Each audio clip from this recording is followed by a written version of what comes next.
82-കാരനായ മുൻ American president Joe ബൈഡന് വെള്ളിയാഴ്ചയാണ് prostate cancer ഉണ്ടെന്ന് കണ്ടെത്തിയത്. ബൈഡനിൽ കണ്ടെത്തിയ ക്യാൻസറിനെ ഹൈഗ്രേഡായി തരംതിരിച്ചിട്ടുള്ളതാണ്. ക്യാൻസർ കോശങ്ങൾ വേഗത്തിൽ പടരാനും സാധ്യതയുണ്ട്.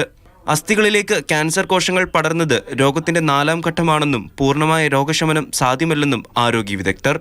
Under a microscope, the cancer cells appear to be aggressive, and the way they describe that is that there's a high Gleason score. A Gleason score of 9 is such on a scale up to 10. So a Gleason score of 9 or a grade group 5, that's two ways of saying the same thing, which is the cancer cells appear to be aggressive. ജോ ബൈഡന്റെ രോഗനിർണയത്തെക്കുറിച്ച് കേട്ടപ്പോൾ താനും പ്രഥമ വനിത Melania ട്രംപും ദുഃഖിതരാണെന്ന് American president Donald Trump തന്റെ social മീഡിയയിൽ കുറിച്ചു. ജനുവരിയിലാണ് Biden സ്ഥാനമൊഴിഞ്ഞത്. രോഗനിർണയത്തെക്കുറിച്ചുള്ള വാർത്തകൾ പുറത്തുവന്നതിന് ശേഷം രോഗത്തെ തോൽപ്പിച്ച് ബൈഡൻ തിരിച്ചുവരണമെന്ന് ലോക നേതാക്കളും ആശംസകൾ കുറിച്ചു. News desk, Mathrubhumi news.